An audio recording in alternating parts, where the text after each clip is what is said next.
The phone screen cracks against the bedroom floor. Nilo doesn't pick it up. His fingers shake too hard, knuckles white around the stuffed bunny missing an ear. 6 years old, and he already knows the sound of bones hitting walls. The wet thud when his dad's body slams into the kitchen counter, the gasp that follows, the silence that's worse than screaming. "Please," Saren whispers from the other room, voice cracked like old glass. "Bran, I don't have it." The slap echoes. Nilo flinches, pressing himself into the corner between the bed and the wall where the carpet smells like mold and old takeout. His pink pajamas are too small, riding up his ankles, but Dad can't afford new ones. Dad can't afford anything. That's what Bran keeps shouting about. Money Dad doesn't owe, numbers that don't make sense, threats that do. "You think I'm stupid?" Bran's voice carries through the apartment like thunder. "You think I won't collect?"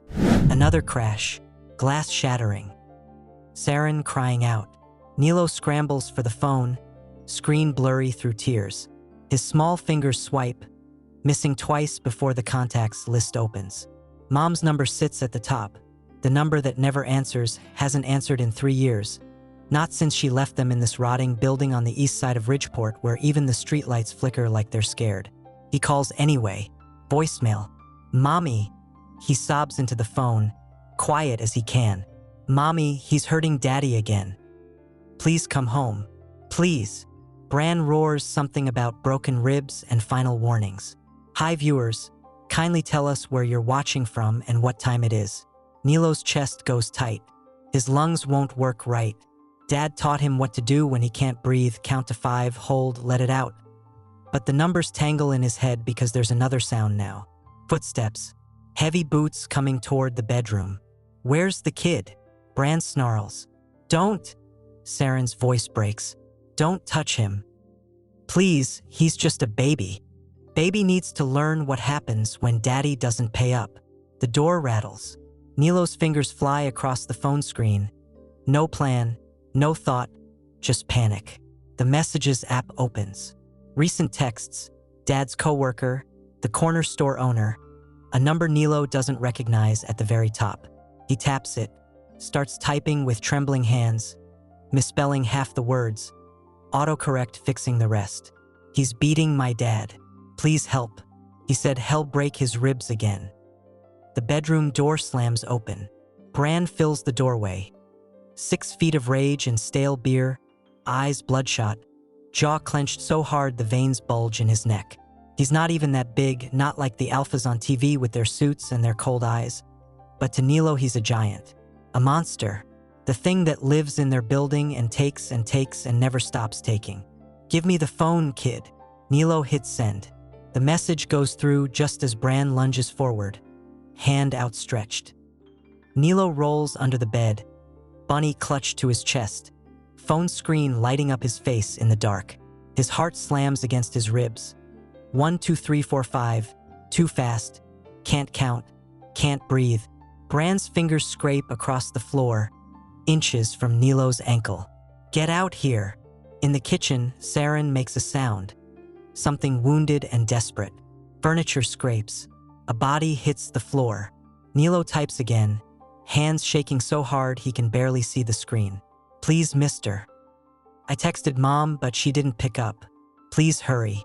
I'm scared." He attaches a photo, the front-facing camera catching his tear-streaked face, the pink pajamas, the bunny, the fear so thick it practically drips off the screen. Send. The phone buzzes immediately. One word appears. Location. Nilo's breath catches. Someone answered. Someone real. Someone who isn't Mom. Someone who... "Last chance, kid." Bran's hand shoots under the bed, grabbing Nilo's ankle. Nilo screams. Across the city, 40 stories above the streets where the skyline glows gold and red, Kael Renzo stares at his phone screen like it just bit him. The whiskey glass in his other hand doesn't move, doesn't shake. His expression doesn't change. It never does, hasn't in years, not since he learned that emotions were liabilities and attachments were death sentences. But something shifts behind his eyes. Something old. Something that hasn't stirred since he was young enough to believe in things like protection and pack and purpose. A child. Terrified. Begging. The photo loads fully. Big amber eyes, wet cheeks, small hands gripping a phone that's too big for them. Pink pajamas with cartoon bunnies. A stuffed animal missing an ear. And in the background, barely visible, the edge of a figure. Adult-sized, looming. Kael's jaw tightens. He doesn't know this number. Doesn't recognize the area code. Has no logical reason to respond beyond the 2 words he's already sent. His encrypted line is reserved for emergencies. Pack business, territory disputes, threats that require his personal attention. Not wrong numbers. Not children playing pranks. Not. The phone buzzes again. He's coming. Please. Kael stands. The chair scrapes back. The whiskey glass hits the desk with a dull thunk. Liquid sloshing. His security team looks up from their stations near the elevator. Trained, armed, loyal to a fault. But Kael doesn't acknowledge them. He just moves, grabs his coat off the back of the chair, his gun from the desk drawer, his keys from the crystal dish by the door. Sir, his head of security, Marcus, steps forward. Where are you? Out. We haven't cleared. Kael's eyes cut to him. Gold flickers at the edges. Just for a second, just enough. Marcus goes still. Every alpha in the room feels it. The shift in the air, the weight of command, the thing that separates true alphas from the rest. Authority, absolute and unchallengeable. I set out. Marcus steps aside. The elevator doors close behind Kael with a soft hiss. His reflection stares back from the polished steel. Black hair, sharp jaw, the edge of his chest tattoo visible where his shirt collar sits open. He looks calm, controlled, exactly like the billionaire the world sees on magazine covers and corporate news feeds. But his hands curl into fists at his sides, because somewhere in this city, a pup is crying. And when a pup cries to an alpha, Kael's phone buzzes one more time. An address, East Ridgeport, the kind of neighborhood where cops don't patrol and ambulances take their time.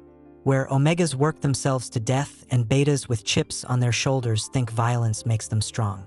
Kael's car roars to life in the underground garage. He doesn't speed, he hunts. What do you think Kael will do when he reaches that apartment? The city blurs past in streaks of yellow and red. Kael drives like gravity doesn't apply to him, like the laws that govern normal people are suggestions he's choosing to ignore. His black Audi cuts through traffic, engine growling low, headlights slicing through the dark. The GPS shows 18 minutes to the address Nilo sent. Kael plans to make it in 9. His phone sits in the cup holder, screen still lit with those desperate messages. He doesn't look at them again. Doesn't need to. Every word is burned into his memory now. He's beating my dad. Please hurry. I'm scared.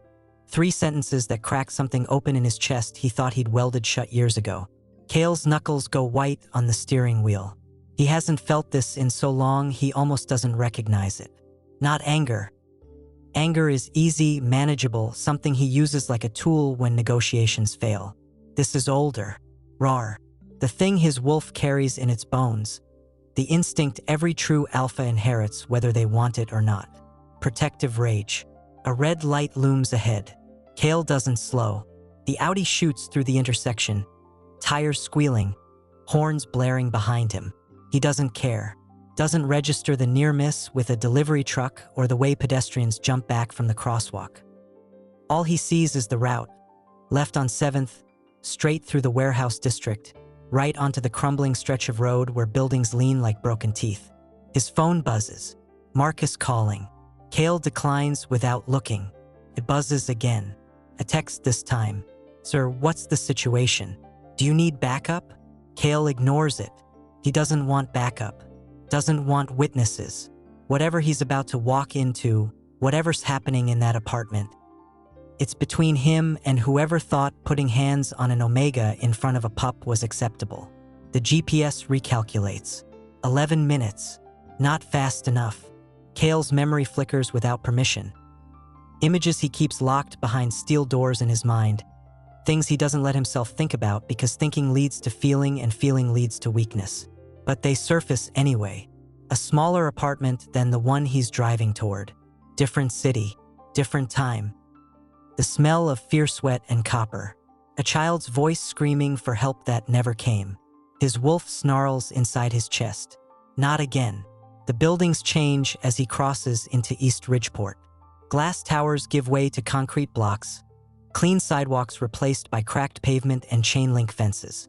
Graffiti tags the walls.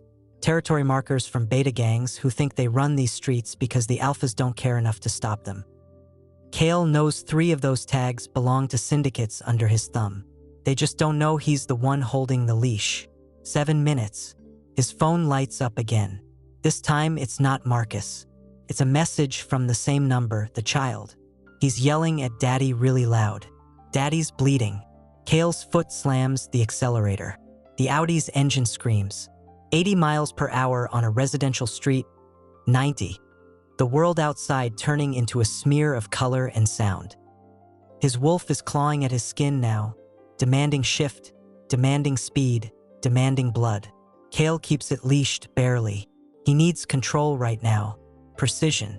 Can't go in feral and wild. Can't let instinct override strategy. But God, it's hard. Another text. I hid the phone. He can't find it. Are you really coming? Kael's jaw clenches so hard his teeth ache. He shouldn't respond. Shouldn't encourage this.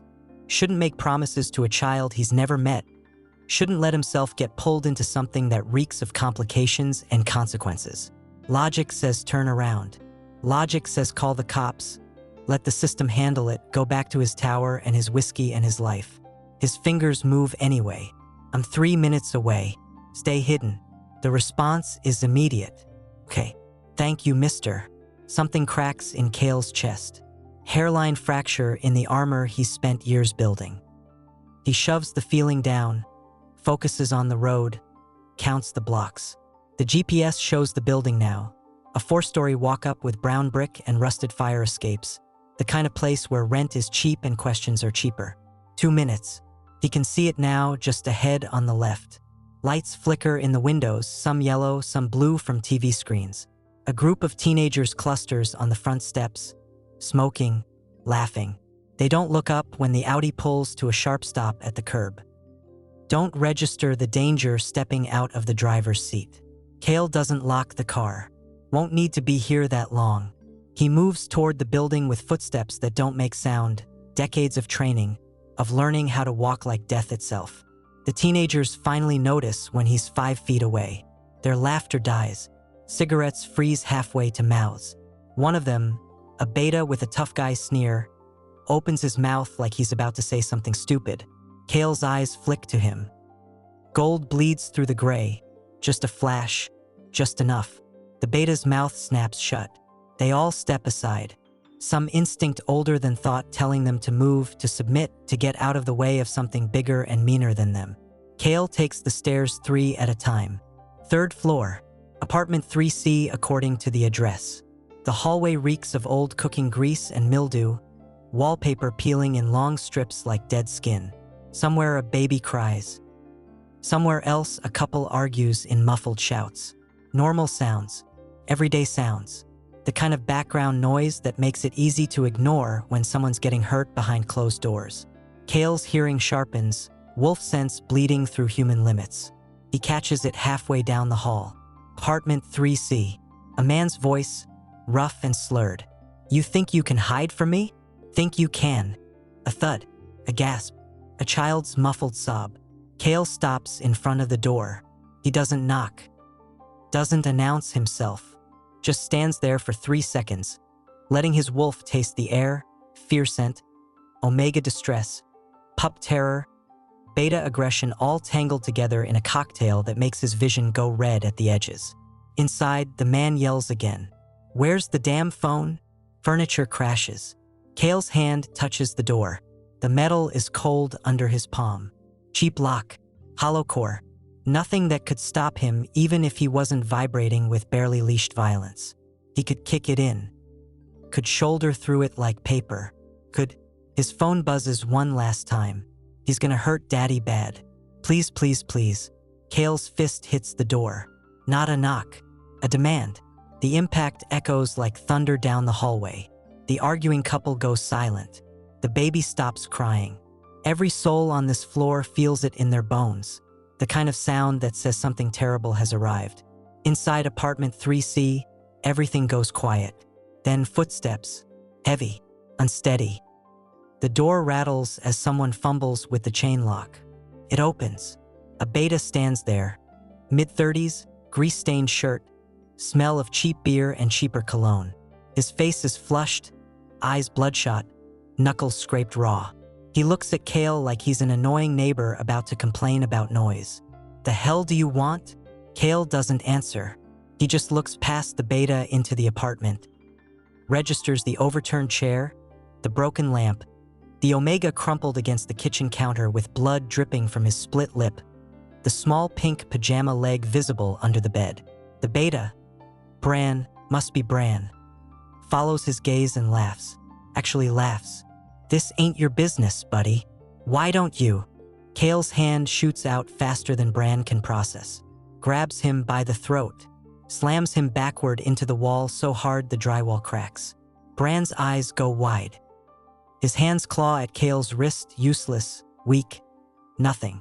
Kael leans in close, lets his voice drop to that place where Alpha Command lives, the frequency that makes wolves whimper and humans freeze. "Take your hands off the Omega." What will Bran do now that he's face to face with a true alpha? Bran's feet dangle 2 inches off the floor. His face goes purple, mouth opening and closing like a fish drowning in air. Kael's grip doesn't tighten, doesn't need to. The pressure is perfect, precise, just enough to cut off sound without crushing the windpipe. He learned this hold in his 20s from a mercenary who said control is scarier than carnage. The man was right. Bran chokes, fingers scrabbling at Kael's wrist. "I don't who?" Kael doesn't repeat himself, just holds him there, watching the panic bloom in Bran's eyes as reality catches up. This isn't a neighbor, isn't a cop, isn't anyone who's going to listen to excuses or accept bribes. This is something else, something worse. Behind them, Saren makes a small sound, half gasp, half sob. Kael's eyes don't move from Bran's face. Can't look at the Omega yet. Can't let himself get distracted by the blood or the bruises or the way the scent of distress fills the apartment like smoke. If he looks, if he lets his wolf see the damage, he won't stop at restraint. He'll go straight to killing. And there's a pup under the bed. Pups don't need to see that. "You made," Kael says quietly, each word carved from ice. "A mistake." Bran wheezes. His legs kick weakly. Kael loosens his grip. Just enough for air. Just enough for words. "I didn't," Bran gasps. "Look, man, this is just... it's between me and him. Okay? He owes." "No." The single word drops like a stone. Kael shifts his stance, angles his body so Bran can see past him into the apartment. See the Omega trembling against the counter. See the small shape under the bed. See the phone still glowing on the floor with those desperate messages on the screen. "You put hands on an Omega." Kael's voice stays level, conversational, the kind of tone that makes the hair stand up on the back of necks. "In front of a pup. That's not a debt. That's a death wish." Bran's eyes widen. His mouth works, trying to form words. Apologies, probably, or threats, or whatever small-minded betas think will save them when they realize they've kicked the wrong dog. Kael doesn't care. He pulls Bran forward 6 inches, then slams him back into the wall again. Harder this time. The impact cracks plaster, sends a picture frame crashing to the floor. Bran's head snaps back, eyes rolling, and for a second Kael thinks he might pass out. Almost hopes he does. Would make the next part easier. But Bran stays conscious, barely. Blood trickles from his nose now, mixing with the sweat on his upper lip. He's crying, actually crying. Tears and snot running down his face while he makes these small pathetic sounds that might be words or might just be animal fear. Kael feels nothing. That's the thing people don't understand about alphas. Real ones. Not the corporate types who use the title like a business card. True alphas don't get satisfaction from violence. Don't feel powerful when they hurt someone weaker. They feel cold. Empty. Like they're watching themselves from far away, executing a function, correcting an error in the natural order. Bran hurt a pup's father. Kael is correcting the error. Simple. He leans closer, close enough that Bran can probably smell the expensive cologne mixing with something wilder underneath. Wolf musk, alpha dominance, the scent that makes Omegas feel safe and everyone else feel hunted. How many times? Kael asks, voice barely above a whisper. Have you touched them? Bran's mouth opens, closes, opens again. I asked you a question. I don't, it's not. Bran's words tumble over each other. Look, he owed rent, okay? I was just trying to collect, and he got mouthy, and Kael's free hand moves, casual, almost lazy, grabs Bran's right wrist and twists. The bone doesn't break, but it gets close, real close. Bran screams. The sound cuts off when Kael's hand tightens on his throat again. The message is clear, you can have air or you can have noise, not both. Bran chooses air. Smart. His scream dissolves into a high whimper, tears streaming faster now, his whole body shaking. Try again, Kael says. How many times? 3, Bran gasps. Maybe 4. I don't. Please, man, please. For times. Kael's vision goes red at the edges. For times this piece of shit put hands on someone weaker. For times he walked into this apartment and took out whatever failures and frustrations poisoned his life on an Omega who couldn't fight back. For times, and probably more he's not admitting to, because men like Bran always lie about the number. Behind Kael, movement. Small. Careful. Saren trying to stand. Kael doesn't turn but his whole body registers it. The sharp intake of breath, the scrape of hands on tile, the hitch that means pain. His wolf snarls inside his chest, demanding he look, demanding he go to the injured Omega and check for broken bones and… No, not yet. Bran first. Kael pulls him away from the wall, spins, and throws him toward the middle of the room. Bran crashes into the coffee table, rolls, ends up on his back staring at the ceiling with blood running from his nose and his right arm cradled against his chest. He doesn't get up. Smart. Kael stands there, silhouetted in the doorway, and lets his presence fill the apartment. Lets the weight of his dominance press down like atmospheric pressure before a storm. Every beta instinct Bran has is screaming at him right now. Submit, submit, submit, and Kael can see it in the way his body curls inward, trying to make itself smaller, trying to disappear. If I ever, Kael says, and his voice has dropped into that register that bypasses the brain and goes straight to the spine. Hear that you came near them again. If I hear you spoke to them, looked at them, thought about them too hard. He takes one step forward. Bran whimpers. I will find you, and what I did just now will feel like mercy. Bran nods frantically, still curled on his side. Okay. I'm sorry. I won't. I swear I won't. Kael turns away. Dismissal. The ultimate insult to someone like Bran. Being told without words that he's not even worth the attention anymore. That he's furniture. Trash. Something to step over on the way to more important things. And the more important things, Kael's eyes finally land on the Omega. Everything stops. Saren is still half collapsed against the kitchen counter. One hand braced on the tile, the other pressed to his ribs. His lip is split, swelling already, blood dried in a thin line down his chin. Bruises bloom across his collarbone, visible through the torn neckline of his shirt, and his left eye is puffy, darkening fast. But that's not what makes Kael's breath catch. It's the eyes. Amber, white, terrified but defiant, like he's not sure if Kael is a savior or just a different kind of threat. His scent hits Kael full force now. Omega distress mixed with something sweeter underneath. Something that makes Kael's wolf sit up and take notice even though this is absolutely not the time. Saren's trying to stand, failing. His legs won't cooperate, shaking too hard, and he slides back down with a small sound of frustration. Kael moves without thinking, 3 strides across the apartment. He catches Saren before he hits the floor, one hand behind his back, the other under his arm, steadying him with a grip that's firm but careful. The Omega's weight settles against him for half a second before Saren jerks back, eyes going wider. I'm not. Saren's voice cracks. I didn't ask for. He's apologizing. This man is bleeding and bruised and barely standing, and he's apologizing for needing help. Kael's jaw clenches. You don't need to. A tiny sound interrupts him. Both of them turn. From under the bed, a small hand emerges. Pink pajama sleeve, then a face, round, tear-streaked, amber eyes identical to Saren's but bigger, wetter, filled with so much fear it's a miracle the child is still conscious. Nilo. The pup stares at Kael like he's trying to decide if the monster who hurt the bad man is better or worse than the bad man himself. Then his bottom lip trembles. You came, he whispers. Kael's hand, still resting on Saren's back, tightens reflexively. The coat. He's wearing his coat. His wolf is screaming at him to do something, to claim, to protect, to... His body moves on instinct. He shrugs out of his coat, the expensive black wool that cost more than this apartment's monthly rent, and drapes it over Saren's shoulders.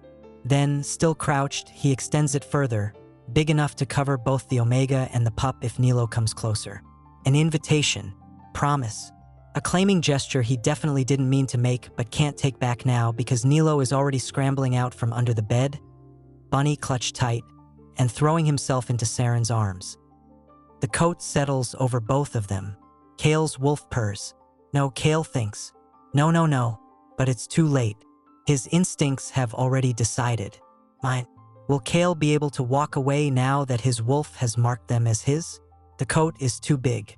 It swallows Saren's shoulders, hangs past his wrists, smells like expensive fabric and something else. Something that makes Saren's Omega hindbrain go quiet for the first time in hours. Safety. His body recognizes it before his conscious mind catches up. Alpha scent. Protection. The kind of warmth that has nothing to do with temperature and everything to do with instinct. He hates that he notices. Hates that his hands curl into the fabric without permission, pulling Nilo closer, letting the coat shield them both like armor. He should push it away. Should stand on his own. Should not be leaning into the scent of an alpha he doesn't know, doesn't understand, didn't ask for, but his legs are shaking too hard to stand. And Nilo won't let go. Daddy. His son whispers into his neck, tiny body trembling. Daddy, I was so scared. I didn't know what to do. I texted Mom, but she... I know, baby. I know. Saren's voice cracks. He presses his face into Nilo's hair, breathing in the smell of cheap shampoo and fear sweat. You were so brave. So brave. Across the room, Bran is still on the floor. Not moving. Barely breathing. Just staring at the alpha like he's waiting for a death sentence that hasn't been pronounced yet. Saren should feel something about that. Satisfaction, maybe, or vindication, or at least relief that someone finally stopped him. But all he feels is numb, hollowed out, like he's been running for so long he forgot what it feels like to stop. And now he's stopped, and he doesn't know what comes next. The alpha, God, Saren doesn't even know his name, is still crouched in front of them. Close enough to touch. Close enough that Saren can see the details. Sharp jaw, gray eyes bleeding to gold at the edges. Black hair that's probably supposed to be neat but looks windswept now. Expensive clothes. Expensive everything. The kind of alpha who shouldn't be here, in this rotting apartment, in this dying building, touching people like Saren who don't matter to anyone. But he is here, and he's looking at Nilo like the pup matters. Are you hurt? The alpha's voice is quieter now, gentler. Still carrying that edge of command but softer, like he's trying not to spook them. Nilo peeks up from Saren's shoulder. His eyes are so wide. You're the man from the phone. I am. You came really fast. I drive fast. Nilo's grip on the bunny loosens slightly. Are you gonna make Bran go away? The alpha's eyes cut to Bran for half a second.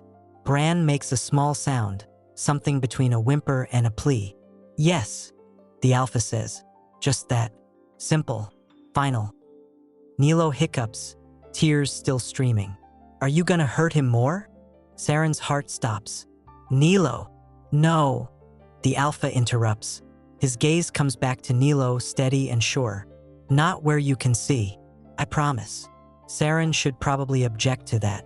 Should say violence isn't the answer, that they can call the police, that there are proper channels for this kind of thing. But the words stick in his throat because he's already tried the proper channels. Filed 3 reports in 2 years. Got the same response every time. Document the injuries, get a restraining order, we'll look into it. Nothing changed. Bran kept coming, kept taking, kept hurting. Until now, the alpha shifts, reaches into his pocket. Saren tenses, instinct screaming weapon, danger, but all he pulls out is a phone. Expensive, of course. He taps the screen once, brings it to his ear. Marcus, he says, voice dropping back to business cold. I need cleanup at... He rattles off the address without looking away from Saren. Apartment 3C, 1 beta, broken wrist, probably a concussion. He's landlord here. I want him gone. Building, city, I don't care. Just gone. A pause. Saren can't hear the other side of the conversation, but he can imagine it. Questions, concerns, the kind of logistics that come with making a person disappear. No, the alpha says. No police. Handle it internally. Another pause. Because I said so. He hangs up. The phone disappears back into his pocket. For a moment, he just stays there, crouched, watching them like he's trying to figure out a puzzle he doesn't have all the pieces for. Then Nilo speaks. What's your name? The alpha blinks, like the question surprised him. Kael. I'm Nilo. That's my daddy. His name is Saren. Nilo points to his bunny. This is Mr. Ears. He's missing one ear because the washing machine ate it. Kael's expression doesn't change, but something flickers in his eyes. Something almost like amusement. Nice to meet you, Mr. Ears. Nilo giggles. Actually giggles. The sound is so out of place in this nightmare of an apartment that Saren almost can't process it. But then Nilo's face crumples again. Are you gonna leave now? Kael stops. His jaw works like he's chewing on words he doesn't want to say. My people will be here in 5 minutes. They'll make sure you're safe. But you're leaving. It's not a question. Nilo says it like a fact, like he's already used to people leaving, used to being alone, used to help that comes with an expiration date. Saren's chest aches. We'll be fine, he makes himself say.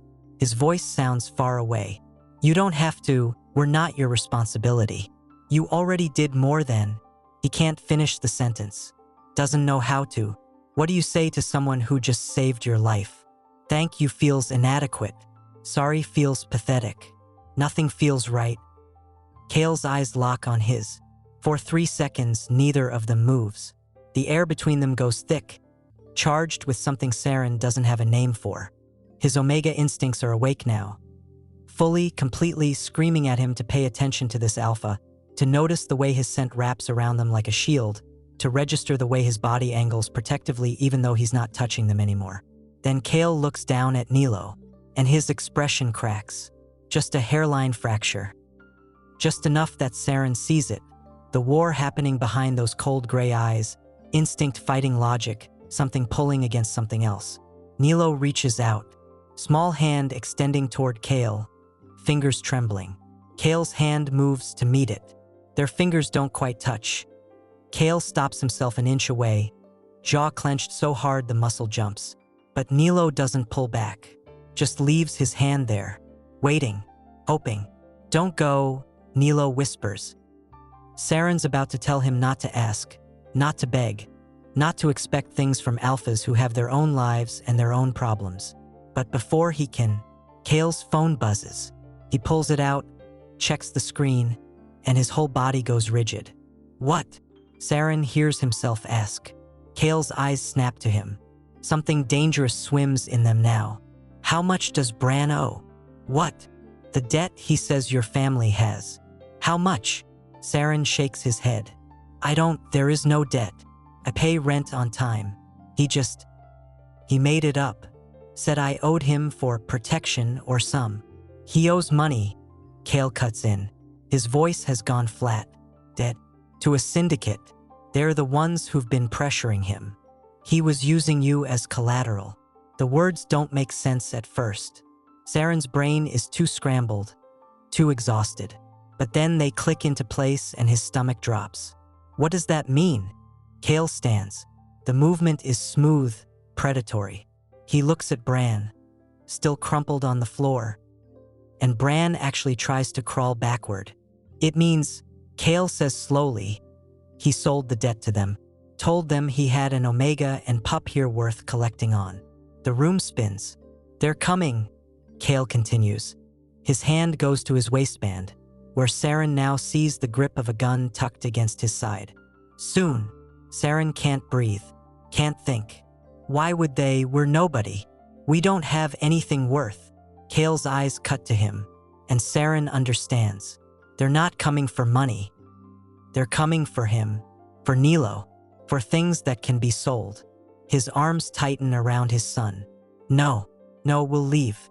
We'll go somewhere, You won't make it to the stairwell. The words land like stones. Final. True. Kael pulls out his phone again, already dialing. Marcus, change of plans. I need an extraction team. 2 civilians, Omega and Pup. They're coming with me.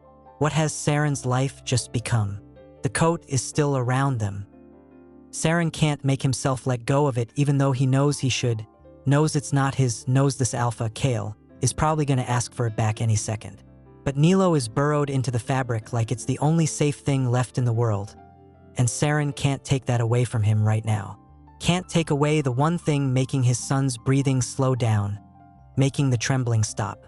So he holds on, and waits, and tries not to think about the words that just came out of Kael's mouth. Extraction team, coming with me, like it's decided. Like Saren doesn't get a say in what happens to his own life, his own son. Except he doesn't have a better plan. Doesn't have any plan. His brain is still stuck on their coming, on the image of men showing up at this door with intentions that make Bran look like a playground bully. Men who see Omegas as merchandise, who see pups as... His stomach lurches. Nilo shifts in his arms. Daddy? Are we going somewhere? Saren opens his mouth. Closes it. He doesn't know what to say. Doesn't know how to explain to a 6-year-old that the world is more dangerous than he thought. That the wrong number he texted might have saved them or might have just complicated everything beyond repair. Kael is still on the phone, voice low and clipped, giving instructions Saren can't fully hear. Something about routes and clearance and making sure the building perimeter is secure. Every word is calm, controlled, like he does this every day. Rescues random Omegas, extracts pups from danger zones, plays hero while the rest of his life waits. Maybe he does. Saren doesn't know anything about this alpha except his name and the fact that he breaks wrists like twigs and smells like safety. It's not enough information to trust him, but it's all Saren has. Kael ends the call, looks at them. His eyes land on Saren first, then drop to Nilo, then catch on the coat still wrapped around them both. Something crosses his face. Surprise, maybe, or confusion, or something deeper Saren can't name. His jaw works for a second like he's about to say something. He doesn't, just moves toward the door, checking the hallway through the peephole before stepping back. 3 minutes, he says. Can you walk? Saren tries to stand. His legs wobble, left knee screaming from where Bran kicked it earlier, ribs aching with every breath. He makes it halfway upright before the room tilts and he has to grab the counter. Kael is there in a second, not touching, just close, hands hovering like he's ready to catch but waiting for permission. I'm fine, Saren lies. You're not. I can walk. For how long? The question is fair. Saren hates that it's fair. He's barely standing now and they haven't even left the apartment yet. If they have to run, if something goes wrong, if... He can't finish the thought. Nilo tugs on his shirt. Daddy, I can walk really fast. I'll help you. Saren's heart cracks clean in half. I know you can, baby. Kael's phone buzzes again. He checks it, expression going darker. They're 1 block away. Who? The people who think they own you. The words hit like ice water. Saren's grip on Nilo tightens reflexively, pulling his son closer. How do you? I have eyes everywhere. Kael's attention shifts to the window to the street below. And these people aren't subtle. He turns back, and when he looks at Saren this time, there's something different in his eyes. Something volcanic. I'm gonna ask you something. You don't have to answer. But if you do, I need the truth. Saren nods.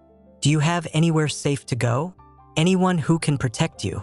The answer sticks in Saren's throat, because the truth is humiliating. The truth is he's been alone for 3 years, ever since Nilo's mother left and took every connection, every lifeline, every safety net with her. His family is dead or estranged.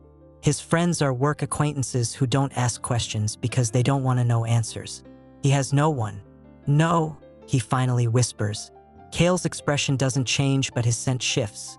Just slightly, just enough that Saren's Omega instincts prickle with awareness. Satisfaction, maybe, or determination, or something else. Then you're under my protection, Kael says. Simple, matter of fact, like he just decided the sky is blue. Effective now. Saren blinks. What? You and your son, under Renzo protection. I don't. What does that mean?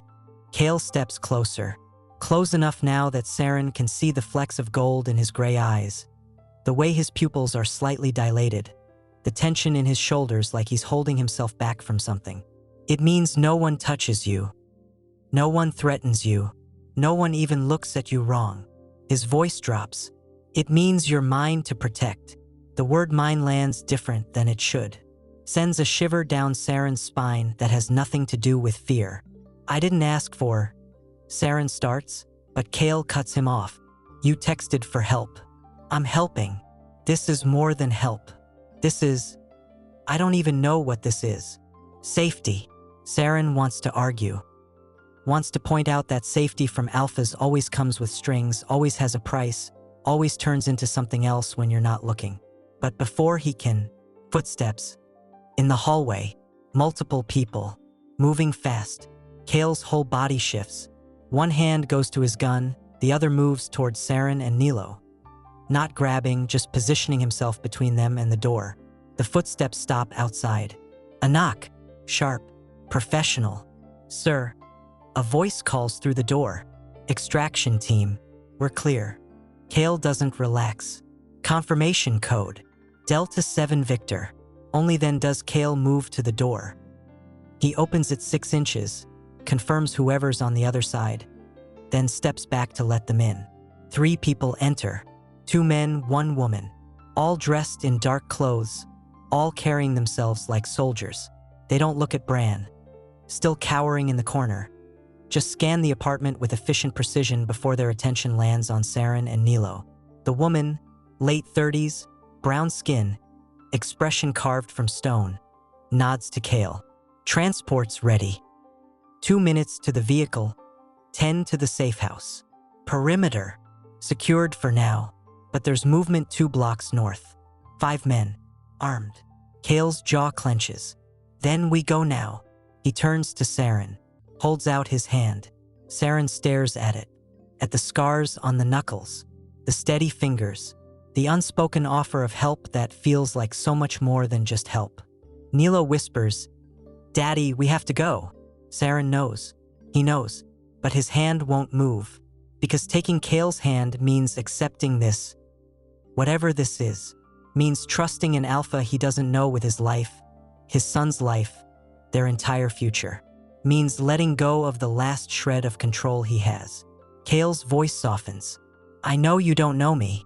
I know this is terrifying, but right now, I'm the only thing between you and something much worse. How do I know I can trust you? You don't. The honesty shocks Saren. But your son does. Kael continues, and his eyes drop to Nilo. Still clutching the bunny, still wrapped in the coat that smells like alpha protection. He texted me because he believed someone would come, and I came. That has to count for something. It does. God help him, it does. Saren takes Kael's hand. The contact is electric. Skin on skin. Warm. Solid. Safe in a way that makes Saren's Omega purr even though he's terrified. Even though this is insane, even though Kael pulls him upright, steady and careful. Then he looks at Nilo. Can you hold on to your dad? Nilo nods, wrapping his arms tighter around Saren's neck. Good. Kael's hand stays on Saren's back, grounding, guiding. We're going to walk out of here. My people will surround you. No one will touch you. I promise. Saren nods. Can't speak past the lump in his throat. They move toward the door. Bran makes a sound, something desperate. Wait, you can't leave me here. They'll kill me when they find out. Kael doesn't even look at him. Should have thought of that before you sold an Omega to a syndicate. Please. Kael pauses at the threshold. Turns his head just enough that Bran can see his profile. If you're very lucky, they'll kill you quick. If you're not, he shrugs. You'll learn what it feels like to be someone's collateral. Then he guides Saren and Nilo into the hallway. The extraction team moves with them. 2 in front, 1 behind, all of them scanning corners and doorways like they expect threats to materialize from shadows. The hallway feels narrower now, darker. Every closed door a potential danger, every sound a possible attack. Nilo buries his face in Saren's neck. I don't like this. I know, baby. Almost there. They reach the stairwell, start descending. Saren's knee throbs with each step, but he doesn't slow down. Doesn't complain, just focuses on breathing and not falling and keeping Nilo safe. Kael stays beside him, not holding him up, not carrying him, just there. A solid presence that makes the fear a little less overwhelming. They hit the 2nd floor landing. That's when the front door of the building slams open. Voices, rough, angry, said 3C, right? Yeah. Beta said Omega and Pup. Easy collection. Saren's blood turns to ice. Kael's hand tightens on his back. Move. Now. They take the stairs faster. Saren's vision blurs with pain, but he doesn't stop. Can't stop. The voices are getting closer, footsteps pounding up the opposite stairwell, and they're not gonna make it, they're not. They burst out the back exit into an alley. A black SUV idles 3 feet away, door already open. In, Kael orders. The extraction team moves first, creating a barrier between the building and the vehicle. Kael lifts Nilo, gentle, careful, and passes him into the SUV before turning back for Saren. I can. No, you can't. Kael's hands close around Saren's waist and lift him like he weighs nothing. Sets him in the seat next to Nilo. Leans in close, so close Saren can feel his breath. Buckle him in, Kael says, and hold on. Then he's in the driver's seat and the engine roars and they're moving before Saren can process what just happened. Behind them, men spill out of the building. One of them raises a gun. The back window shatters. Kael's hand shoots back, pushing Saren and Nilo down into the footwell, just as another shot rings out. And Saren realizes, this isn't over. This is just beginning. What will happen when they reach the safe house? Glass rains down on the back seat. Saren curls over Nilo, coat pulled tight, body shielding his son from the shards that glitter like stars in the streetlight. The SUV swerves hard left and Saren slams into the door, ribs screaming, but he doesn't let go. Doesn't move, just holds Nilo close while the world spins and bullets punch holes in metal. Stay down. Kael's voice cuts through the chaos. Sharp, commanding, no room for argument. The engine roars. Another turn, this one so violent Saren's stomach flips. Nilo whimpers into his chest, small hands fisted in his shirt, and Saren whispers things that don't mean anything. It's okay, baby, we're safe, almost there. Lies that taste like copper on his tongue. Another shot, closer this time. The side mirror explodes. Kael doesn't flinch. His hands stay steady on the wheel, eyes locked forward, jaw set like stone. He drives like the car is an extension of his body. Fluid, predatory, taking corners at speeds that should flip them but don't. The city blurs past in streaks of neon and shadow. Behind them, headlights, 2 sets, maybe 3. They're following, Saren gasps. I know. What do we? I said stay down. Kael's hand shoots to the center console, fingers closing around something metal. A phone. He brings it to his ear without looking away from the road. Marcus, I got 3 hostiles on my tail. Black sedans. Armed. His voice stays level, clinical, almost bored. I'm taking the harbor route. Have interceptors ready at checkpoint 4. A pause. Saren can't hear the response, but he feels the shift in Kael's energy. Something darkening, sharpening. I don't care what they want, Kael says quietly. They fired on civilians. Handle it. He ends the call, tosses the phone into the passenger seat, takes another turn so fast the tires scream. Nilo makes a small sound. Daddy, I'm scared. I know. Me too. Is the Alpha gonna let them hurt us? Saren's throat closes. He looks up, just enough to see Kael's reflection in the rearview mirror. Their eyes meet for half a second and something passes between them. Not words, not promises, just understanding. No, Saren whispers. He won't. The headlights behind them are gaining. Kael mutters something under his breath. A curse, maybe, or a prayer, and floors it. The SUV shoots forward, engine growling like a living thing. They blow through a red light, cut across 3 lanes, nearly clip a taxi that lays on the horn. Saren's heart hammers so hard he thinks it might crack his ribs. The harbor comes into view. Dark water stretching out like glass, warehouses lining the docks, the smell of salt and oil thick in the air. Kael takes a sharp right onto an access road, gravel crunching under the tires. Behind them, the sedans follow. But ahead, lights, bright, blinding. 3 vehicles block the road, positioned like a wall. Men step out, 6, 7, 8, all dressed in black, all carrying weapons that catch the light. Saren's stomach drops. Kael. Not them, Kael says. Us. The SUV screeches to a stop 10 feet from the blockade. The men don't move, just stand there, weapons raised, forming a perimeter that screams danger to anyone stupid enough to approach. The sedans behind them slow. Stop. Engines idling. For 3 seconds, nothing happens. Then the lead sedan's door opens. A man steps out, tall, broad, face hidden in shadow. He takes 2 steps forward and stops, hands visible, posture casual like this is a business meeting and not a standoff. Renzo, the man calls out. His voice carries across the distance, rough and amused. Didn't expect to see you playing hero tonight. Kael's jaw clenches. He doesn't get out of the SUV, just rolls down his window, slow, deliberate, and rests his arm on the frame. Didn't expect to find your people trying to collect on innocent civilians, Kael replies. His tone is ice. Bad look, Javon. The man, Javon, laughs. Innocent? That Omega's been flagged for weeks. Landlord owed us. Said he had collateral worth the debt. The landlord lied. Maybe, maybe not. Javon takes another step. Either way, we've got a contract. Omega and Pup. Already paid for them. Saren's blood turns to slush. Paid for them. Like their furniture. Like their things. Kael's hand tightens on the steering wheel. Contracts void. On whose authority? Mine. The word drops like a bomb. Javon stops walking.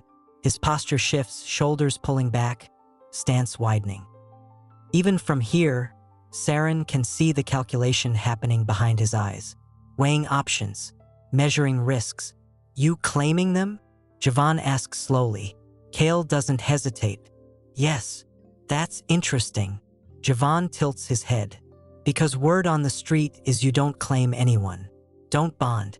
Don't attach. So what makes these two special? Kael's silence stretches too long. Saren feels it in his chest. The weight of the question, the implications coiling around them like chains. What does make them special? They're nobody. Nothing. Just an exhausted Omega and a terrified Pup who sent a text to the wrong number. Except it wasn't the wrong number. It was fate. They texted me, Kael finally says. His voice has gone quiet, dangerous quiet. That makes them mine. And if you have a problem with that, he doesn't finish the sentence. Doesn't need to. His men shift, weapons raising just slightly. A warning. Promise. Javon looks at them. Looks at his own people.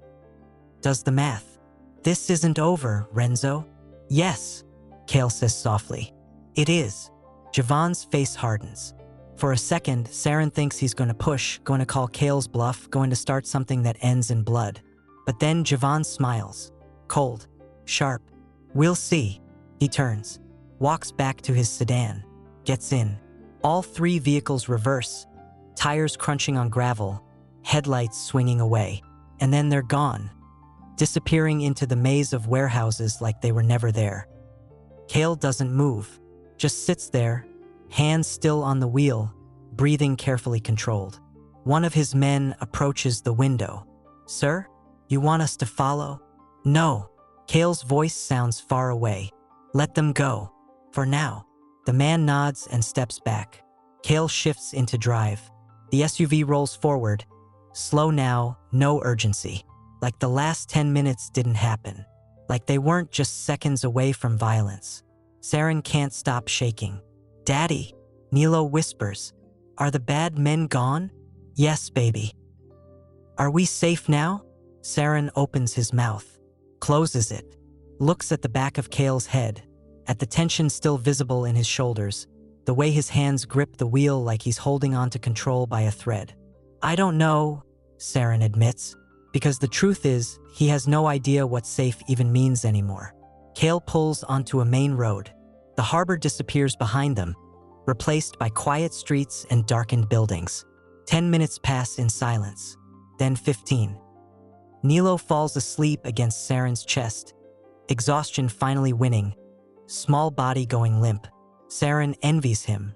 They turn into an underground garage, concrete and fluorescent lights, security cameras tracking their movement. The SUV stops in front of an elevator. Kael kills the engine. For 5 seconds, no one speaks. Then Kael turns in his seat. His eyes find Saren's, and God, they're tired. Not physically, emotionally, like something inside him just ran a marathon he didn't sign up for. "There's a safe house upstairs," Kael says. "Food, medical supplies, everything you need." Saren nods, doesn't trust his voice. "You'll stay there until I figure out what to do about Javon's people. And then," Kael's expression shudders. "Then we'll see." It's not an answer, not really, but it's all Saren's getting right now. Kael gets out first, comes around to Saren's door and opens it, offering his hand again.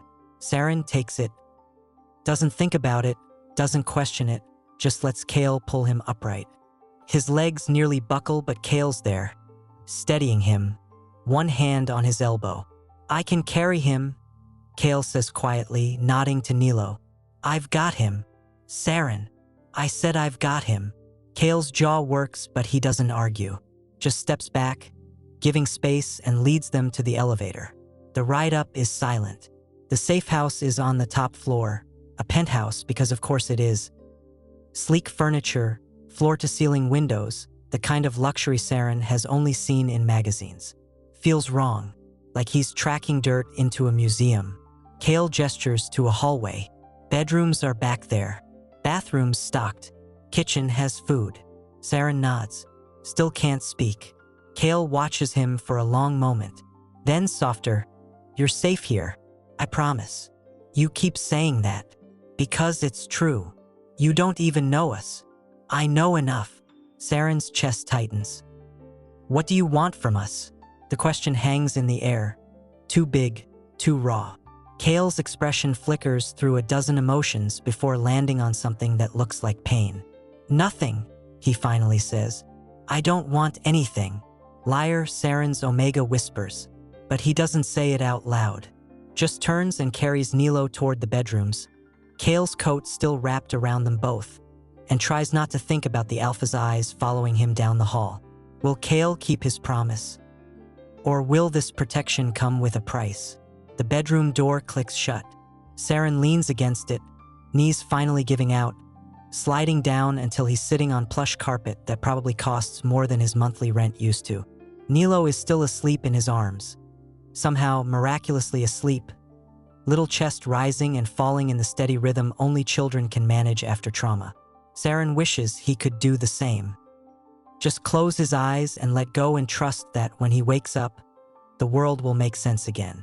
But his body won't stop shaking. His ribs ache where Bran's fist connected. His knee throbs from the kick. His lip is split and swollen and tastes like copper every time he breathes. And underneath all of that, deeper, more confusing, his Omega instincts are screaming at him. confused, overwhelmed, responding to the alpha's scent still clinging to the coat around his shoulders. Protection, his hindbrain whispers. Safety. Home. Saren shoves the thoughts away. This isn't home. This is temporary. A pause between one disaster and whatever comes next. Kael will figure out how to handle the syndicate. They'll leave. Life will go back to… What? The apartment's gone. Bran probably burned any chance of them staying in that building. And even if they could go back, Javon's people know where they live, know what they look like, know Nilo's face. There's no going back. Saren's chest goes tight, panic rising, black at the edges of his vision. He can't do this, can't figure this out, can't. Nilo shifts in his sleep, makes a small sound. His hand reaches out, fingers curling into Saren's shirt like he's afraid his dad might disappear. Saren breathes. For Nilo. He has to hold it together for Nilo. He lifts his son, careful, quiet, and carries him to the massive bed dominating the room. Sets him down on sheets that probably have a thread count higher than Saren's credit score. Tucks him in, brushes hair back from his forehead. "You're safe," Saren whispers. "I promise." Even if he doesn't believe it himself. The bathroom is bigger than their old bedroom. Marble everywhere. A shower that could fit 6 people. Towels so soft they feel like clouds. Saren stares at his reflection in the mirror and barely recognizes himself. Split lip, black eye forming. Bruises blooming across his collarbone. Exhaustion carved into every line of his face. He looks like exactly what he is. Someone who's been running on empty for too long. The shower calls to him, but he doesn't trust it. Doesn't trust that he won't fall asleep standing up, that he won't miss Nilo waking scared, that something won't go wrong the second he lets his guard down. So he just washes his face, tries to clean the dried blood, winces when the water hits the split lip. When he comes back out, Kael is standing in the hallway. Saren's heart jumps into his throat. You scared me. Sorry." Kael doesn't move, just stands there, 20 feet away, hands in his pockets like he's trying to look non-threatening. "I brought medical supplies. Thought you might need them." He holds up a first aid kit. Saren should say thank you, should take the kit and close the door and handle this himself. But his hands are shaking again and he's so tired and the words that come out are, "I don't know what I'm doing." Kael's expression softens, barely, just a fraction. "With the supplies? With any of this?" Saren's voice cracks. "I don't know how to keep him safe. I don't know what to tell him. I don't know." He stops, swallows hard, refusing to cry in front of this alpha who's done nothing but help them, who doesn't need Saren falling apart in his hallway. Kael takes one step forward, stops. "Can I come in?" Saren nods. Kael enters the bedroom, movements slow and careful. He sets the first aid kit on the dresser, then turns to look at Nilo still sleeping on the bed. Something crosses his face. Too fast for Saren to catch, but it looks almost like longing. "He's brave," Kael says quietly. "Your son. He's 6. Doesn't make him less brave." Kael turns back to Saren. He kept his head when most adults would have panicked, texted for help, gave his location. He stops, clears his throat. "That's impressive." Saren's chest aches. He shouldn't have to be impressive. He should just get to be a kid. "I know. Do you?" The words come out sharper than Saren means them to. "Do you know what it's like to watch your child grow up too fast because the world won't stop hurting him?" Kael goes very still. For a long moment, he doesn't respond. Just stands there, jaw working, something dark swimming in his eyes. When he finally speaks, his voice has gone rough. "Yes." The single word hangs between them, heavy, loaded with meaning Saren doesn't understand. But before he can ask, Kael moves to the first aid kit and opens it. "Let me see your ribs." "I'm fine." "Saren." Kael's voice drops into that alpha command register. Not harsh, not demanding, just steady and immovable. "Let me see." Saren's Omega responds before his conscious mind can stop it. His hands move to the hem of his shirt, lifting it just enough to expose his left side. The bruise is already spectacular. Purple-black, spreading from his ribs down to his hip. Kael's expression goes dark. Murderously dark. And for a second Saren thinks he's about to storm back to that apartment and finish what he started with Bran. But he doesn't. Just reaches for antiseptic and gauze, movements careful, professional. This is going to hurt. It does. Kael cleans the scrapes Saren didn't even know were there. Road rash from when he hit the kitchen floor, cuts from broken glass. His touch is gentle, methodical, the complete opposite of everything Saren's body is used to. Why are you doing this? Saren hears himself ask. Kael doesn't look up from his work. Doing what? All of it. The rescue, the protection. This. Saren gestures between them. You don't know us. Your son texted me. That's not a reason. It's reason enough. No. Saren catches Kael's wrist, stops his hand mid-motion. Their eyes meet. It's not. Alphas don't just risk themselves for random omegas. There's always something. Always an angle. So what is it? Kael's jaw clenches. There's no angle. Then why? Because Kael stops, pulls his hand back, stands up, turns away. Because when a pup asks for help, you help. That's it.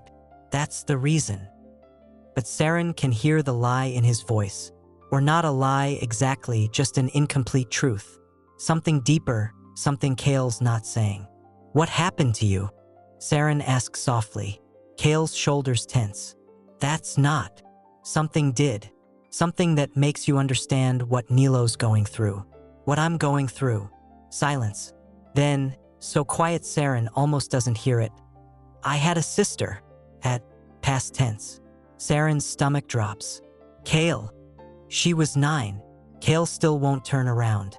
Beta. Sweetest kid you'd ever meet. Our parents they weren't good people. And one night she called for help. Called someone she thought she could trust. He stops. Saren doesn't push. Just waits.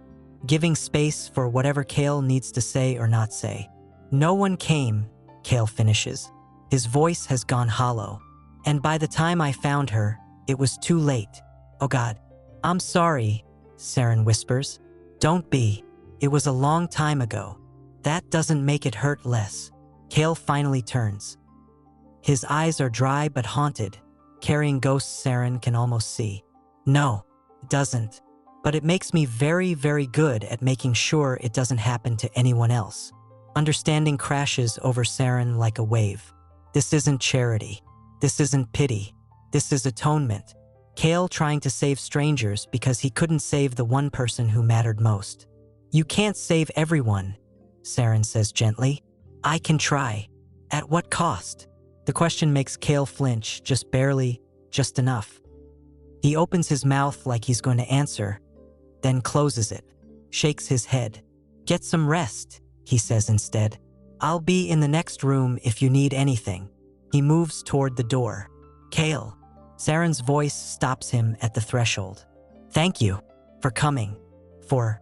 His throat closes. For everything. Kael looks back, and for just a second, his expression cracks open. Raw and vulnerable and so damn lonely it makes Saren's chest ache. Sleep well, Saren. Then he's gone. The door closes with a soft click. Saren stands there, first aid kit forgotten, trying to process what just happened. Trying to understand why an alpha billionaire is playing guardian angel to an Omega who has nothing to offer in return. But maybe that's the point. Maybe Kael doesn't want anything. Maybe he just needs to save someone. On the bed, Nilo stirs. His eyes flutter open, unfocused and sleepy. Daddy. Saren is there in a heartbeat. I'm here, baby. Right here. Is the alpha still here? Saren hesitates. He's nearby, keeping us safe. Nilo's face does something complicated. Fear and hope tangled together. Is he gonna stay? I don't know. I want him to stay. Saren's heart twists. Why? Because Nilo yawns, already drifting back to sleep. Because he came when I called. Nobody ever does that. The words hit like a punch. Because it's true. Nobody ever has. Not Nilo's mother. Not Saren's family. Not the cops or the social workers or any of the people who were supposed to care. Just Kael, a stranger who drove through the night because a terrified child asked for help. Saren pulls Kael's coat tighter around himself, the one he still hasn't taken off, the one that smells like safety and promises he's afraid to believe in. "Sleep, baby," he whispers. "We'll figure it out in the morning." But morning comes with new problems. Because Kael's lieutenant bursts through the door at dawn with news that makes Saren's blood run cold. "Sir," Marcus says, breathless, "we've got a situation. Javon's people, they're not backing off. They're escalating. And they're specifically asking for the Omega." Kael's face goes stone cold. What are they offering? A trade. The Omega for peace. Saren's world tilts. They want him. And from the look on Kael's face, he's calculating whether giving them what they want is worth the cost. What will Kael choose? Saren's life or his empire's peace? Kael's fist slams into the wall. Plaster cracks. Dust rains down. Marcus doesn't flinch, just stands there holding his tablet, waiting for orders while his boss works through whatever's happening inside his head. Saren can't breathe, can't process what Marcus just said. A trade. The Omega for peace. Like he's a bargaining chip. Like his life is something that can be negotiated over coffee and contracts. He takes a step back, then another. His shoulder hits the doorframe and he realizes he's retreating. Instinct telling him to run, to grab Nilo and disappear before these alphas decide he's worth more traded than protected. Kael's head snaps toward him. Don't what? Don't look at me like I'm going to hand you over. Aren't you?" Saren's voice comes out small, broken. "You just heard what he said. They want me. And if giving me to them solves your problem, it doesn't solve anything." Kael's voice cuts like a blade. "And you're not a problem. Then what am I?" The question hangs in the air, too big, too raw, demanding an answer Kael probably doesn't have. Because what is Saren to him? A responsibility? A complication? A wrong number text that turned into a war he didn't ask for? Kael's jaw works. His hands curl into fists at his sides. When he speaks, his voice has gone dangerously quiet. "You're under my protection. That's not negotiable." Marcus clears his throat. "Sir, with respect. Javon's syndicate controls half the east side. If we refuse the trade, he'll see it as a declaration. War. Full scale. I'm aware. Are you prepared for that?" "Yes." The answer comes without hesitation. Swift and absolute. Marcus's expression doesn't change, but something flickers in his eyes. Surprise, maybe, or concern. "For an Omega you met 6 hours ago?" Kael turns to face him fully. "For the principle. They don't get to take people. They don't get to buy and sell lives like..." He stops, breathes, forces control back into his voice. "We don't negotiate with kidnappers. We end them." Marcus nods slowly. "Understood. I'll mobilize the..." "No." Kael holds up a hand. "Not yet. First we extract them. Sir, Saren and Nilo, they need to be moved. Somewhere Javon can't reach. Somewhere off-grid." Kael's eyes cut to Saren. "You're not safe here anymore." Saren's stomach drops. "What about you?" "I'll handle Javon." "That's not what I asked." Kael's expression closes off, walls slamming into place so fast Saren almost gets whiplash. "I'll be fine. I've dealt with worse than syndicate betas with delusions of power." "Kael, this isn't a discussion." The alpha command bleeds into his voice. Not harsh, not cruel, just immovable. "You and Nilo leave in 20 minutes. Pack light. Marcus will take you to..." "No." Both alphas turn to stare at him. Saren's hands are shaking, but he lifts his chin anyway. Meets Kael's eyes. "I said no. We're not leaving. Saren, you don't get to make this decision for us. You don't get to ship us off to some safe house while you start a war because we..." His voice cracks. "We're not worth that." Kael crosses the space between them in 3 strides. Gets close. Too close, invading Saren's space, filling his lungs with alpha scent and warmth. His voice drops. You are worth it.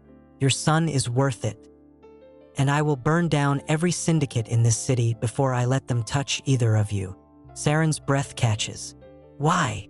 Because Kael stops. His hand rises, almost touches Saren's face, almost cups his jaw, then drops. Because you called, and I came, and that means something. It means you're insane. Probably. Despite everything. Saren almost laughs. Almost. But then reality crashes back in and the urge dies in his throat. They'll kill you, he whispers. If you fight them over this, over us, they'll kill you. They'll try. Kael, I don't lose. It's not arrogance. Not bravado. Just fact. Delivered with the kind of certainty that comes from a lifetime of winning battles other people thought were unwinnable. Saren wants to argue. Wants to point out that everyone loses eventually, that pride gets people killed, that this is insane. But before he can, Nilo appears in the doorway, pink pajamas rumpled, bunny clutched tight, eyes wide and scared and so damn tired. What's happening? His voice is small. Why is everyone yelling? Saren's heart breaks clean in half. He moves to Nilo, kneels down, pulls him close. We're not yelling, baby. We're just talking. About the bad men? Yes. Are they coming here? Saren opens his mouth. Can't find words. Can't lie but can't tell the truth either because the truth is terrifying. Kael kneels too. Brings himself to Nilo's level. His voice goes soft. Gentler than Saren's ever heard it. Not here, Kael says. Not ever. I promise. Nilo stares at him. You promise? I promise. What if they're really, really bad? Then I'll be really, really scary. Nilo considers this. His bottom lip trembles. Are you gonna go away? The question hits different. Saren feels it in his chest. The weight of what Nilo's really asking. Because it's not just about right now. It's about every adult who promised to stay and didn't. Every person who said they'd help and then disappeared.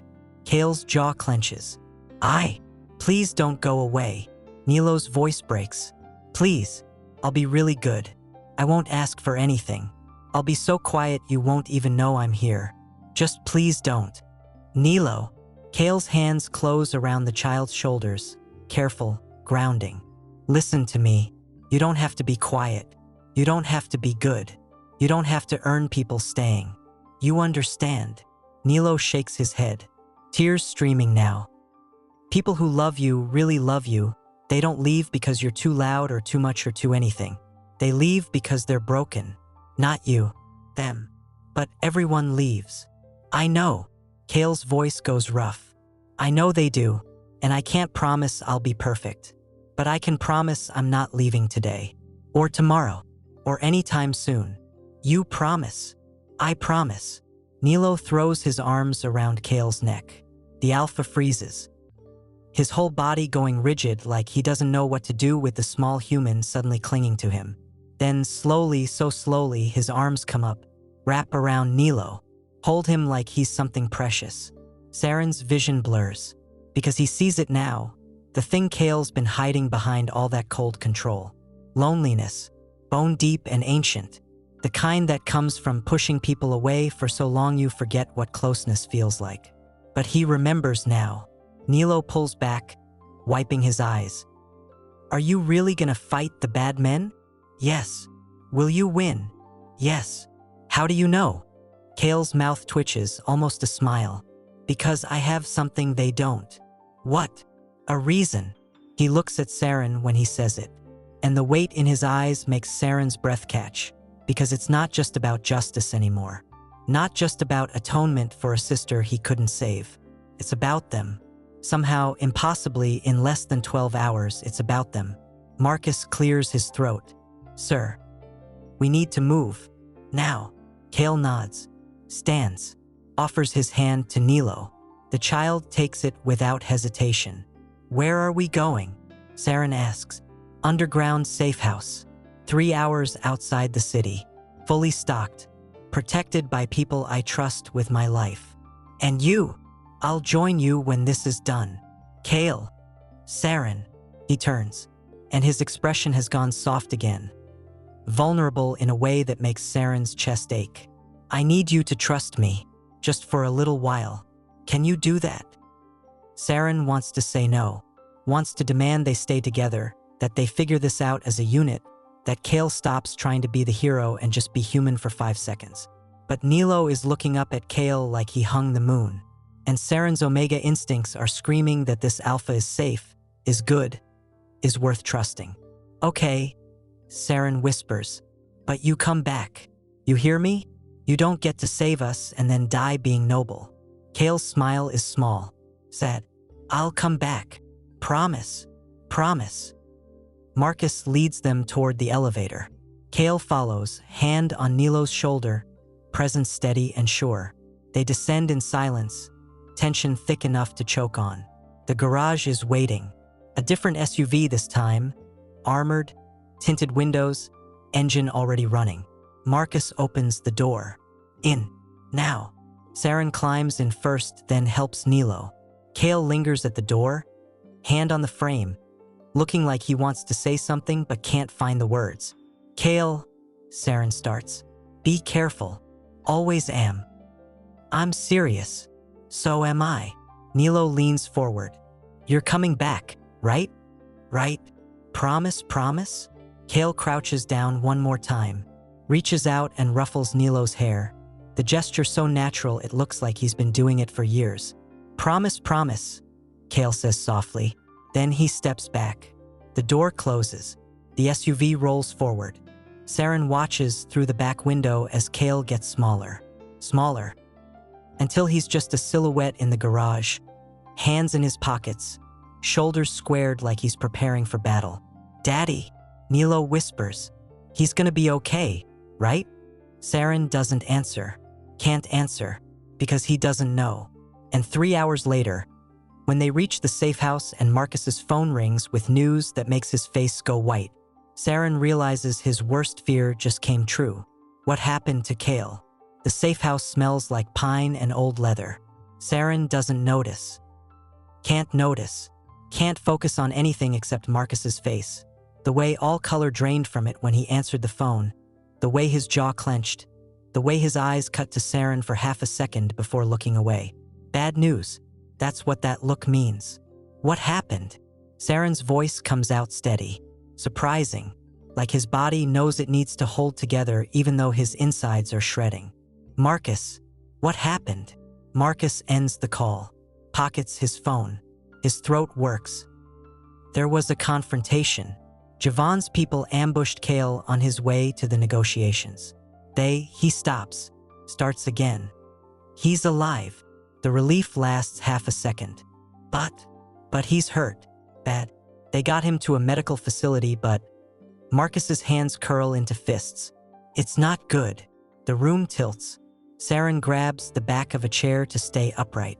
His lungs won't work right. Can't get enough air.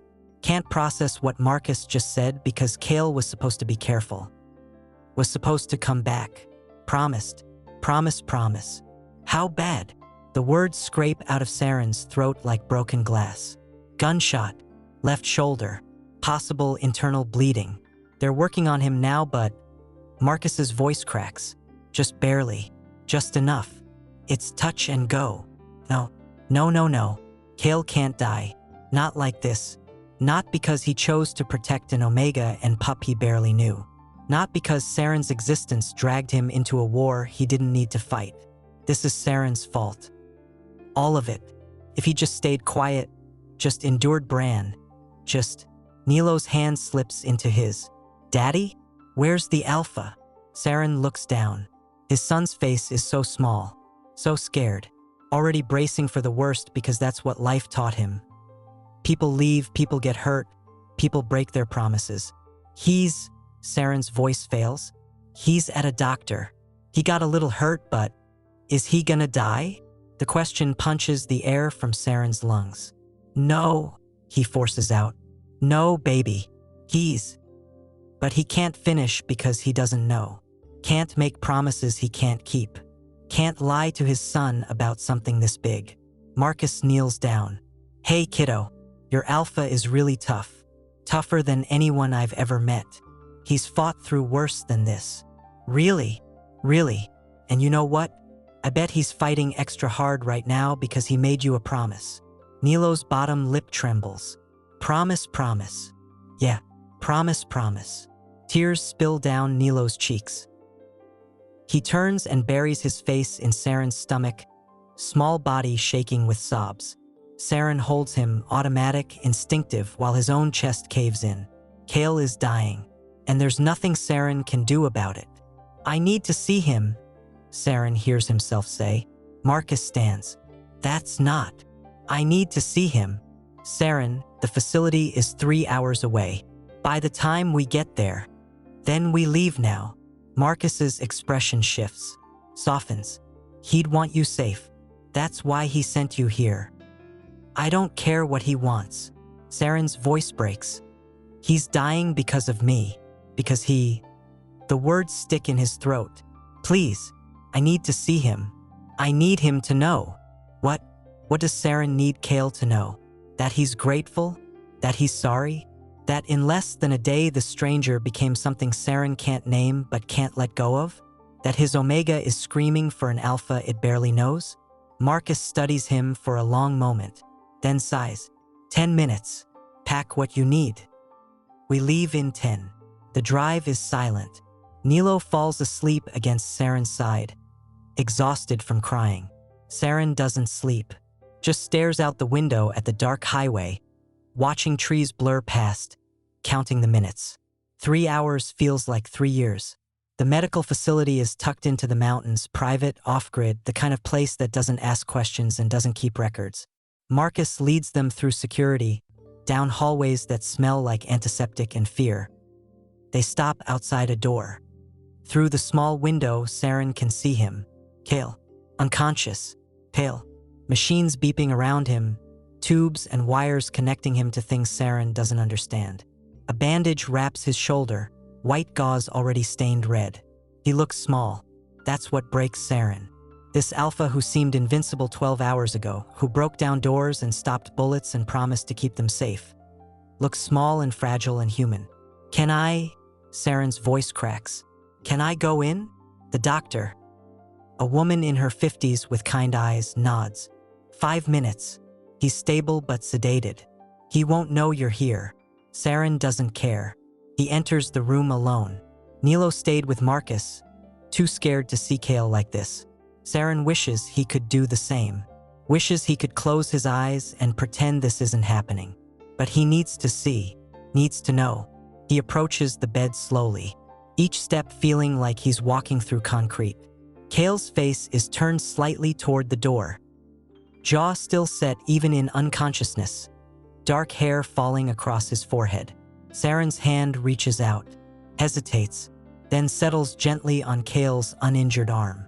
The contact sends warmth through him, alpha heat, even now, even like this. Saren's Omega purrs, wants to curl up next to this broken alpha and keep him safe, keep him warm, make everything okay through sheer force of will. You're an idiot, Saren whispers. His voice shakes. You know that? Coming back for us, fighting for us, getting shot for. He can't finish. His vision blurs, tears spilling over before he can stop them.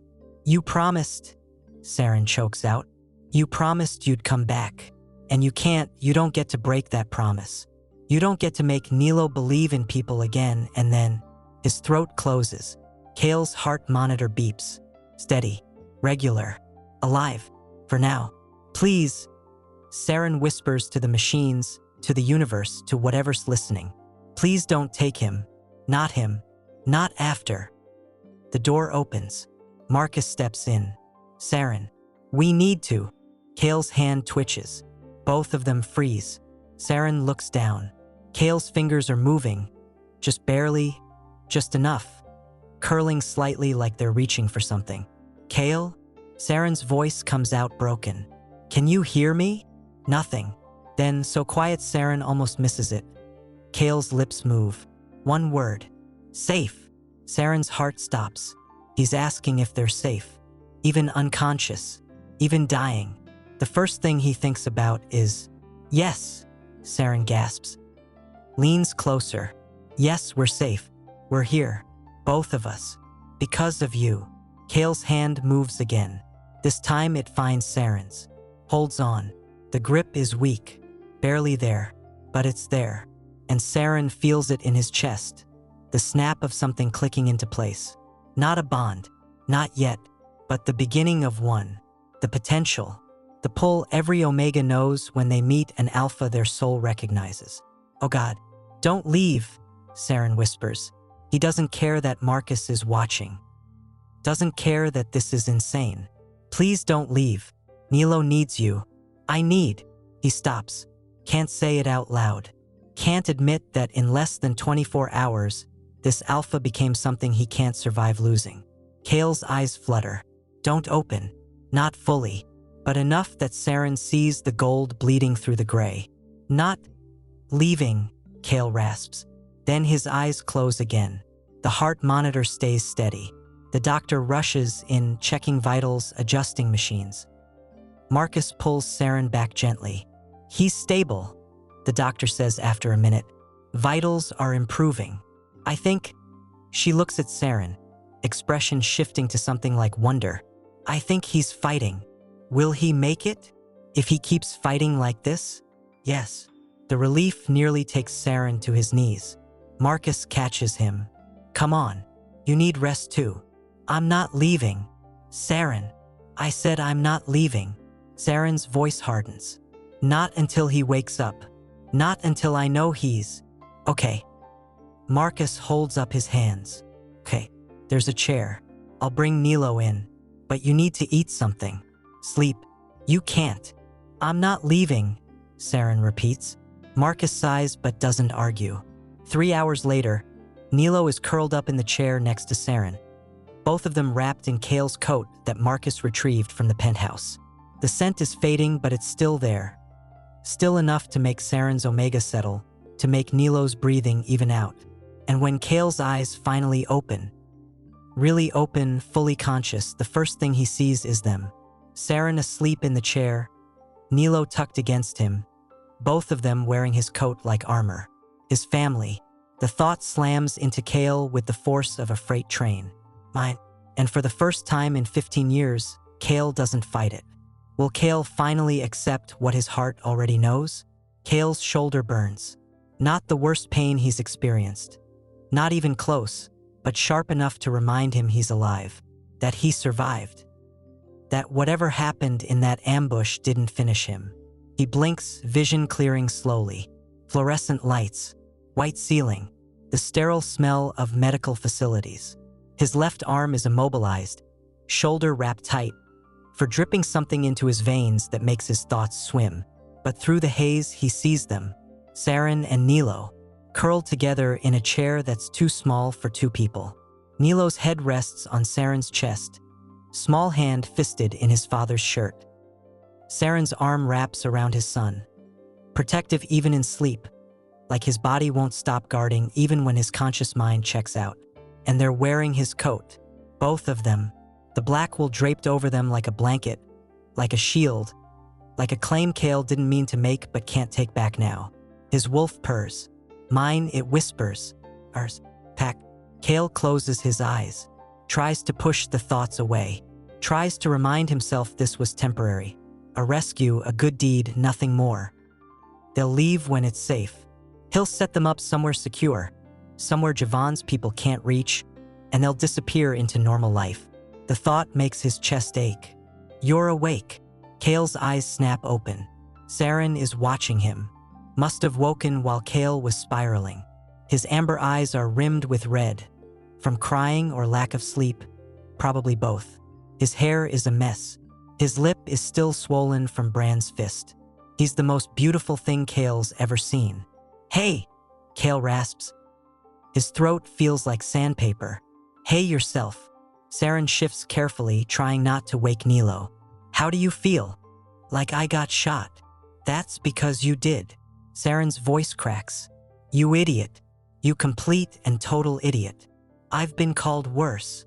I'm sure you have. Saren stands, slow, stiff, like his body is one giant bruise. He moves to the bed, stops 3 feet away. You almost died. Almost doesn't count. Kael, I'm fine. You're not fine. You're... Saren's hands curl into fists. You got shot because of us. Because you wouldn't just... Why couldn't you just let them have me? Why did you have to? Because I don't give people to monsters. Kael's voice hardens. Ever. For any reason. Even if it costs you your life? Yes. The word drops like a stone. Saren stares at him. Tears building in his eyes but not falling. Like he's too exhausted to cry anymore. Too wrung out to process one more impossible thing. I don't understand you, Saren whispers. Join the club. Kael, why are you here? Kael interrupts. You should be at the safe house. Marcus was supposed to.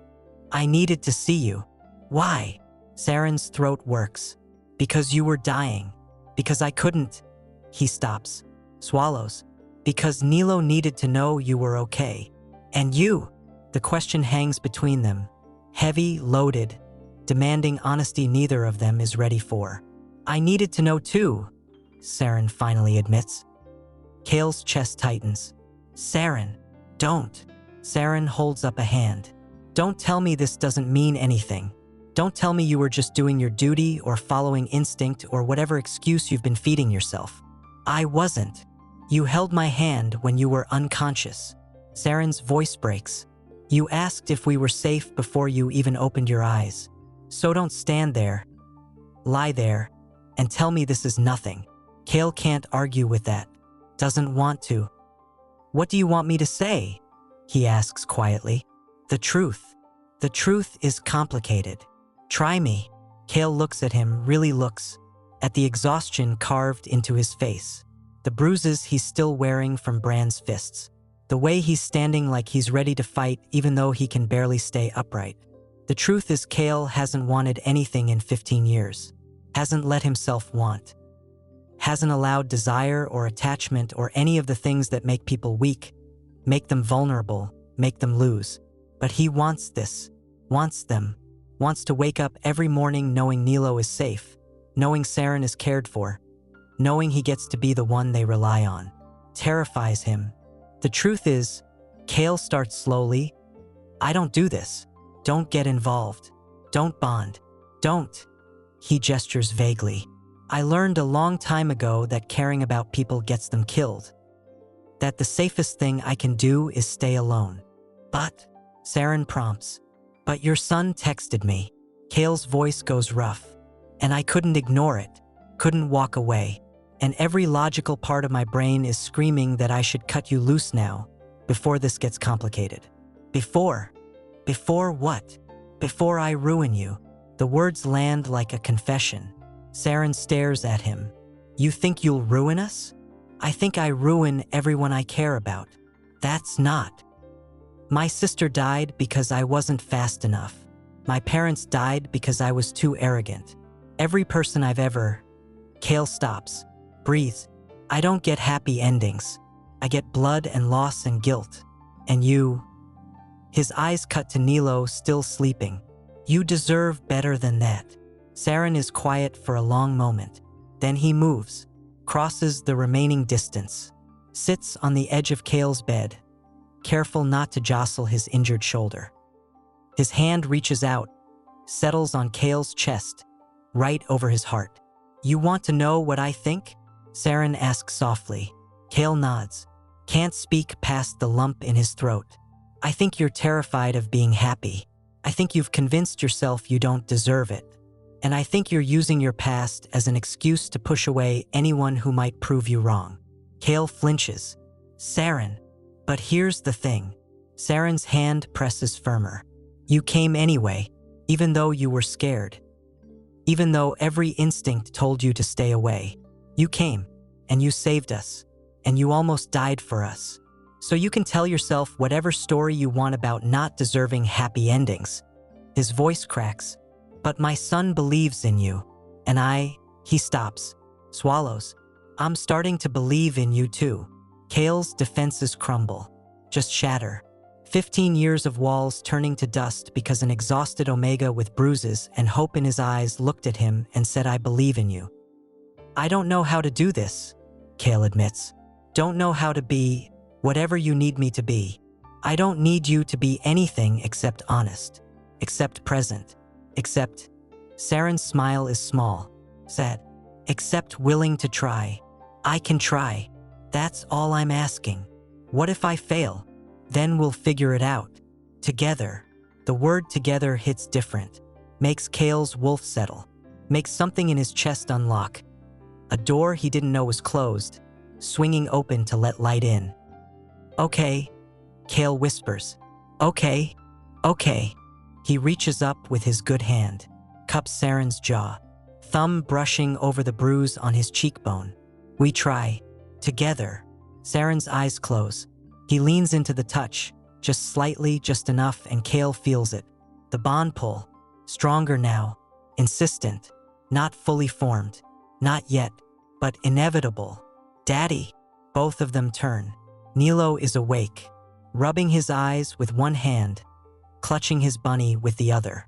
He blinks at them, at Kael in the bed, at Saren's hand still on his chest, and his face does something complicated. You're awake, Nilo whispers. I am. You didn't die. Told you I wouldn't.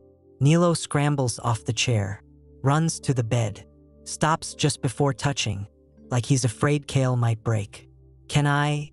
His voice is so small. Can I hug you? Kael's chest cracks wide open. Yeah, buddy. You can hug me. Nilo climbs onto the bed, careful, gentle, aware of the bandages. He curls up against Kael's right side, head on his chest, tiny body fitting perfectly in the space between Kael's arm and ribs. You scared me, Nilo mumbles into Kael's shirt. I'm sorry. Don't do it again. I'll try not to. Promise, promise? Kael looks at Saren. The Omega is watching them with tears streaming down his face. Silent, steady, like his heart is too full to contain everything he's feeling. Promise, promise, Kael says softly. Nilo sighs, relaxes. Within seconds, he's asleep again, exhaustion finally catching up. Saren moves closer, settles on the other side of the bed. His hand finds Kael's. So what now? Saren asks. Now we heal. We regroup. We figure out Javon. And after, Kael's thumb brushes over Saren's knuckles. After, we build something. I don't know what yet, but something. Something that includes all three of us? Yes. Good. Saren's smile is real this time, tired but genuine. Because I don't think Nilo will let you leave now, even if you wanted to. What about you? Saren's eyes meet his, amber and gold, warm and honest. I don't think I will either. The words settle over them like a benediction. Outside, the sun is rising, washing the mountains in pink and gold. A new day, a new beginning. Marcus appears in the doorway, knocks softly. Sir? Sorry to interrupt, but what is it? Javon's syndicate. They've agreed to a ceasefire. Apparently word got out that you survived the ambush and they… Marcus's mouth twitches. They're reconsidering their position. Kael's smile is cold, sharp. Good. Set a meeting. We'll discuss terms. You should rest first. I'll rest when it's done. Marcus sighs but doesn't argue, just nods and disappears. Saren squeezes Kael's hand. You don't have to do this now. Yes, I do. The faster we end this, the faster you're safe. We're already safe. We're here. With you. Kael looks at them. Nilo sleeping against his chest, Saren holding his hand, both of them wrapped in his coat. His family, his pack, his… Yeah, he says softly. You are. And for the first time in 15 years, Kael Renzo allows himself to believe in something beyond survival. He believes in home. Outside the room, Marcus makes a call. Kael's empire mobilizes. War preparations halt, replaced by negotiation strategies. Peace through strength, protection through power. But inside the room, 3 people sleep. An alpha who learned to love again, an omega who learned to trust, and a pup who learned that sometimes, just sometimes, when you call for help, someone actually comes. The city glows in the distance. Ridgeport, dangerous, beautiful. And somewhere in its depths, Javon receives word that Kael Renzo is claiming an Omega and Pup under full pack protection. The message is clear. Touch them and face extinction. Javon is many things. Ambitious, ruthless, hungry for power. But he's not stupid. He backs down. The war ends before it begins. And Kael, Saren, and Nilo, 3 souls who found each other through chaos, finally get their beginning. Not perfect, not easy, but theirs. Want to know what happens next in their story? Subscribe and turn on notifications so you never miss an update. Drop a comment telling us what you think. Will Kael and Saren's bond fully form? What challenges will they face building their new family? Let us know below, and thank you for watching.